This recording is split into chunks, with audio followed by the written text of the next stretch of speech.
So same time మీరు reimbursement తీసివేయాలి అనేటువంటి అంశాన్ని దానిలో లేవనెత్తడం జరిగింది. రియంబర్స్మెంట్ వల్లనే మేము విద్యకు దగ్గరయ్యామంటూ ఎవరైతే పేద వర్గాలకు సంబంధించినటువంటి వాళ్ళు ఉన్నారో వాళ్ళందరూ కూడా చెప్తారు. ఇప్పుడు మేమేం చేసామంటే వాళ్ళకి సంబంధించినటువంటి విషయంలో విద్య దూరం అవుతుంది, అవును మేము ప్రైవేట్లో చదువుకునేటువంటి అవకాశం లేకుండా పోతుంది, అందరికీ యూనివర్సిటీలలో సీట్లు రావు కదా, ఇది కరెక్ట్ కాదనేటువంటి అంశాన్ని విద్యార్థి సంఘాలు చెప్తాం. అవును.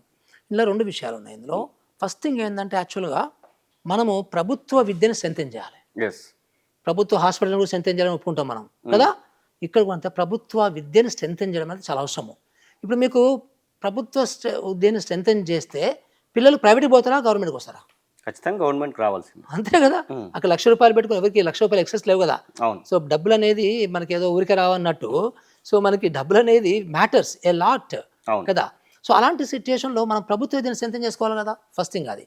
ప్రభుత్వ విద్య అంటే ప్రీ ప్రైమరీ నుంచి మొదలుపెట్టి యూనివర్సిటీ వరకు ప్రభుత్వ విద్య అంటే అన్ని స్ట్రెంథెన్ కావాలి ఫస్ట్ థింగ్. సో అన్ని స్ట్రెంథెన్ అయితే మనకి ఇక్కడ పెరుగుతాయి. ఈ రోజు మనకు చాలా కోర్సులలో మనం మూసేయాల్సి వస్తుంది.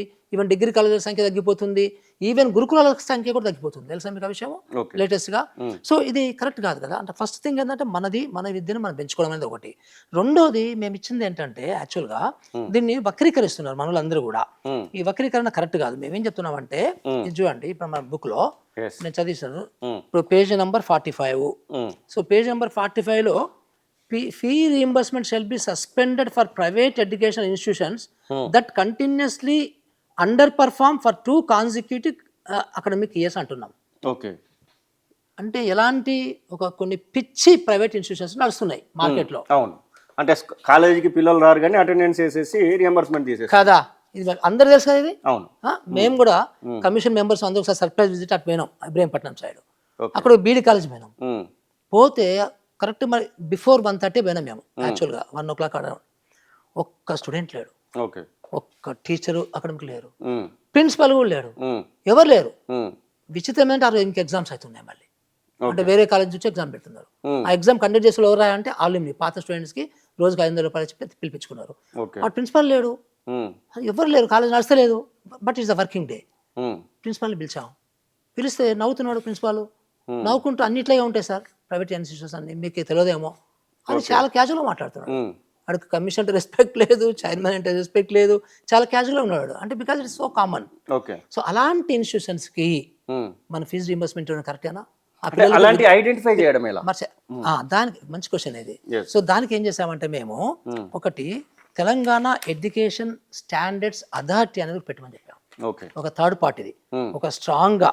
వాడముడు పోతే మనకి సోషల్ ఆడిట్ ఉంది ఒకటి. అంటే సాధారణంగా అలాంటి వాళ్ళని కూడా మంచి క్వశ్చన్ అది కరెక్ట్ ఎగ్జాక్ట్లీ. అందుకనే దానికి ఏం చెప్పామంటే మేము ఒక స్ట్రాంగ్ విద్యావేత్తని బోర్డ్ ఆఫ్ డైరెక్టర్స్ పెట్టమంటున్నాం. అదే గవర్నమెంట్ లాగా ఒక ఆఫీసర్ని పెట్టమంటలేము. సో ఆ ఆఫీసర్ని మేనేజ్ చేసే ఒక స్ట్రాంగ్ టీంని పెట్టమంటున్నాము. సో అది దాని వల్ల మనకి ఏమవుతుందంటే ఇప్పుడు శాంతసేన లాంటి మేడం లాంటి వాళ్ళు ఉన్నారు, బోర్డు మంది ఉన్నారు ఇక్కడ కదా. అలాంటి వాళ్ళని బోర్డులో పెట్టగలిగితే, ఇప్పుడు సోషల్ ఆర్ట్ సొసైటీ ఉంది మనకి. సో ఈ రోజు నరేగా ఉంది, ఉపాధి హామీ బ్రహ్మాండంగా రన్ అవుతుంది మంచిగా. దాంట్లో మీ అందరికి తెలియని విషయం సోషల్ ఆర్ట్ సొసైటీ. ఆ సోషల్ ఆర్ట్ సొసైటీలో ఎవరు తెలుసా మీ మెంబర్స్? సో ఈ రోజు రెడ్డి సుబ్రహ్మణ్యం గారు చైర్పర్సన్, సో విజయానంద్ అని retired chief secretary Kerala member, so Aruna Roy గారు సో గొప్ప సామాజికవేత్త, she is the member, so Nikhil day is the member, so నేను ఒక మెంబర్ అందులో. సో ఇలాంటి వాళ్ళతోని అది ఒక బ్రహ్మాండంగా కరప్షన్ లేకుండా నడుస్తుంది అక్కడ. అట్లాంటిది ఒక తెలంగాణ ఎడ్యుకేషన్ స్టాండర్డ్స్ అథారిటీ అని పెడితే, సో వీళ్ళు ఒక దాని యొక్క అన్ని ఆర్గనైజేషన్స్ ఎట్లా పనిచేస్తారు, అన్ని ఎడ్యుకేషన్ ఇన్స్టిట్యూషన్స్ ఎట్లా పనిచేస్తున్నవి, సో దానికి ర్యాంకింగ్ ఇవ్వడము, ఆ స్టాండర్డ్స్ ఎప్పటికప్పుడు రెగ్యులేషన్ చేసుకోవడము, చెక్ చేసుకోవడము. సో అక్కడ ఇప్పుడు ఈ ప్రైవేట్ వాటికి కూడా ర్యాంకింగ్ ఇస్తారు వాళ్ళు. అప్పుడు దానికి డి ర్యాంకింగ్ వచ్చింది అనుకోండి, సో డి ర్యాంకింగ్ ఇవ్వద్దు, అది కూడా ఛాన్స్ ఇమ్మంటారు 2 సంవత్సరాలు ఇంప్రూవ్ చేసుకోవడానికి కూడా. అంటే ఈ అకాడమిక్ ఇయర్ క్లోజ్ అయ్యే వరకు యూజ్ అవ్వచ్చు. 2 years చూడమంట. ఆ 2 years కూడా పర్ఫార్మెన్స్ ఇంప్రూవ్ కాకపోతే అప్పుడు తీసేయమంటున్నాం అలాంటి వాళ్ళకి. అర్థమైందా ఇప్పుడు మీకు? సో ఇక్కడ మనం ఎప్పుడు ఎక్కడ కూడా మనము ఫీ రీయింబర్స్మెంట్ తీయమని చెప్పలే మొత్తం. సో ఫీ రీయింబర్స్మెంట్ ఇలాంటి ఇన్స్టిట్యూషన్ తీయమంటున్నాము. ఇప్పుడు ఈ ఆర్ఎస్ ప్రవీణ్ కుమార్ లాంటి దీన్ని సగం పూర్తి చెప్పకుండా సగం చెప్పి అడ్వాంటేజ్ తీసుకుంటాడు ఆయన. సో బికాజ్ ఆయన అంటే గురుకులాలకు సంబంధించినటువంటి విషయంలో ప్రవీణ్ కుమార్ ను తొలి వెలుగు ఇంటర్వ్యూ చేస్తే దానిలో చెప్పడం జరిగింది, అన్ని క్యాస్ట్లను ఒక దగ్గర పెట్టడం అనేది తెలంగాణ కానివ్వండి ఇండియాలో సాధ్యమవుతుందా, ఇండియా అనేటువంటి దేశం గురించి ఆకునూరు మూర్లకి తెలియదా, కులాల ప్రాతిపదికన ఇక్కడ ఏం నడుస్తుందో తెలియదా, ఎక్కడెక్కడికో వియత్నాంకో లేకపోతే ఇంకొక దేశానికో పోయి వచ్చి అక్కడిది ఇక్కడ ఇంప్లిమెంట్ చేస్తా అంటే ఎట్లా సాధ్యమవుతుంది అక్కడ కులాలే లేవు అసలు. అలాంటి ప్రశ్న వస్తా ఉంది. అదే వస్తుంది. కానీ దురదృష్టవశాత్తు నాకు కొంచెం ఎక్కువనే తెలుస్తుంది అందరికంటే. ఓకే. కొంచెం మేము మనకి ఒక పొలంలో దిగితే ఆ బురద లోతు ఎంత ఉందో తెలుస్తుంది మనకి. అవును. కాదు మేము బాగా దిగిపోయినాం అందులోకి. సో అందుకనే మాకు తెలుస్తాయి అన్ని కూడా, పరిస్థితులు అన్ని కూడా మనకు బాగా ఎక్కువ అర్థమవుతుంటాయి. అది ప్రాబ్లం మనకి. విషయం ఏంటంటే గురుకులాలు, అసలు గురుకులాలు ఫస్ట్ గురుకులం ఎక్కడ ఏర్పడింది మన రాష్ట్రంలో? సర్వేల్. అవును. అట్లా మనకి రాయలసీమ ఒకటి, ఆ తెలంగాణ ఒకటి, ఆంధ్ర 3 ఏర్పడి ఆ సర్వేలు క్యాస్ట్ బేస్ మీద ఉందా, నాన్ క్యాస్ట్ బేస్ మీద ఉందా? నాన్ క్యాస్ట్ ఉంటుంది కదా. జనరల్ ఇట్ ఈస్ అంటే అందరూ ఉన్నారు, అందరూ ఎస్సీలు ఉన్నారు, బీసీలు ఉన్నారు, ఎస్సీలు ఉన్నారు. అవునా? దాని తర్వాత అప్పటికే ఇప్పుడు కూడా స్కూల్స్ ఉన్నవి, మనం రెగ్యులర్ నైబర్హుడ్ స్కూల్స్ ఉన్నవి, జిల్లా పరిషత్ హై స్కూల్. అది క్యాస్ట్ బేస్డా లేకపోతే అందరికా? ఎవరైనా పోవచ్చు. మరి ప్రాబ్లం ఏంటి మరి క్యాస్ట్ గురించి? అంటే గురుకులం ఏం ప్రాబ్లం ఉంటుంది ఇప్పుడు? ఇలాంటి అదే అంటున్నా, సర్వేలు అనేది ఎప్పుడో ఆల్మోస్ట్ 60 సంవత్సరాల క్రితం పెట్టింది, ఇప్పటికీ బ్రహ్మాండంగా నడుస్తుంది. సో ఇప్పటికీ కూడా జనరల్ గురుకులాలు దగ్గర దగ్గర మనకి 40-50 ఉన్నాయి రాష్ట్రంలో. అక్కడ ప్రాబ్లం వచ్చిందా మనకి ఎక్కడన్నా? నో ఇష్యూస్ కదా. సో ఇప్పుడు ఇష్యూ ఏంటంటే, ఇష్యూ అంతా కూడా ఏంటంటే ఇట్లా మీరు కులాల వారిగా డివైడ్ చేస్తేనే ఇష్యూ. ఎందుకంటే వాళ్ళు సరిగ్గా పెరగరు పిల్లలు, సో ఆ కులం స్టాంప్తో పెరుగుతారు. సో అది కరెక్ట్ కాదు. అన్ని కులాలు కలిసి ఉన్నప్పుడే చాలా బాగా ఉంటది. సో మనకు రాజ్యాంగం అన్ని కులాలు కలిసి ఉండేటట్లుగా మీరు రాజ్యం పరిపాలన చేయమని చెప్పిందా, కులాల వారిగా పరిపాలన చేయమని చెప్పిందా రాజ్యాంగము? అందరిని కలిపే చేయమంటది కదా. ఇది కూడా అంతే కదా. మరి ఇక్కడ నుంచి రావాలి కదా, మరి ఎడ్యుకేషన్ నుంచి కదా రావాల్సింది. సో అది ప్రాబ్లం ఏమి ఉండదు దానివల్ల. కాకపోతే బడ్జెట్ ప్రాబ్లం ఉంటుంది నీకు, అంటే పొలిటికల్ గా రిలీజ్ చేయండి మీరు. ఇప్పుడు ఈ రోజు ఏదైతే సోషల్ వెల్ఫేర్ ఎస్సీలకు సంబంధించిన బడ్జెట్ ఉందో, అంత బడ్జెట్ అంతమంది పిల్లల్ని కూడా మీరు ఈ జనరల్ గురుకులాల్లో పెట్టండి. ఎవరొద్దన్నారు? దీన్ని పొలిటికలైజ్డ్ గా విమర్శిస్తా ఉన్నారు. అటువంటిప్పుడు ఎస్సీ వెల్ఫేర్ మినిస్ట్రీ ఎందుకు, ఎస్సీ కార్పొరేషన్ ఎందుకు, ఎస్సీ సంబంధించినటువంటి వ్యవస్థ ఎందుకు, బీసీ కార్పొరేషన్ ఎందుకు, బీసీ మినిస్ట్రీ ఎందుకు, ఇదంతా ఎందుకు అని చెప్పేసి అలాంటి విమర్శలు కూడా వస్తూ ఉన్నాయి కదా. పొలిటికలైజ్డ్గా బీసీ ఎస్సీ ఎస్టీ అని విభజించినప్పుడు గురుకులాలలో పెడితే తప్పేంటి అని అంటా ఉన్నారు. ఇప్పుడు అది పొలిటికల్గా విభజించలేదు. అది బ్యాక్వర్డ్నెస్ ఆధారంగా విభజించారు. ఎందుకంటే బ్యాక్వర్డ్నెస్ అంటే ఇప్పుడు first social welfare department form అయింది, దాని తర్వాత బీసీ వెల్ఫేర్, లేటెస్ట్ మైనారిటీస్ కదా. ఇవన్నీ ఎందుకున్నాయంటే అసలు వాళ్ళకు సరిపడా పిల్లలు ఇందులో ఈ సిస్టంలో వస్తున్నారా లేదా, తర్వాత వాళ్ళకు సంబంధించిన అవసరం అనుకుంటే బడ్జెట్ పెంచాలి, ఎందుకంటే వాళ్ళు బాగా బ్యాక్వర్డ్ కాబట్టి. సో అవన్నీ మానిటర్ చేయడానికి ఇప్పుడు ఎస్సీ కార్పొరేషన్కి గురుకులాలకు సంబంధం లేదు. సోషల్ వెల్ఫేర్ డిపార్ట్మెంట్ ఉంది, సోషల్ వెల్ఫేర్ డిపార్ట్మెంట్కి గురుకులాలకు సంబంధం లేదు. సెపరేట్ బాడీ ఇవన్నీ 70 సంవత్సరాల క్రితమే ఏర్పడినాయి. ఇవన్నీ కూడా ట్రైబల్ వెల్ఫేర్కి గురుకులాలకు సంబంధం లేదు. ఇవన్నీ సపరేట్ బాడీస్ ఏర్పడ్డాయి. సో అందుకని మీరు ఆ డిపార్ట్మెంట్లకి దీనికి కూడా మళ్ళీ మీరు లింక్ చేయడానికి లేదు. నేనేమంటున్నానంటే ఇప్పుడు 5 డిపార్ట్మెంట్లు ఉన్నాయి, రైట్? అంటే గురుకులాలు 5 సొసైటీలు ఉన్నాయి, 5 సొసైటీలు ఉన్నవి. అసలు ఇది మీరు విద్య గురించి పెట్టారా, భోజనం గురించి పెట్టారా? విద్య గురించి పెట్టాలి కదా. విద్య గురించి పెట్టాలి కదా. అంటే మరి ఇంత కొంచెం డీప్గా పోవాలి కదా మనము అన్ని ఆలోచనలు. సో ఫస్ట్ విద్య, సెకండ్ భోజనం యాక్చువల్గా. ఇప్పుడు నిజానికి గురుకులాలకు తల్లిదండ్రులు ఎందుకు పంపిస్తున్నారంటే, ఒకప్పుడు ఒక 15 సంవత్సరాల క్రితం కూడా భోజనం గురించి పంపించాలి, టు బి ఫ్రాంక్.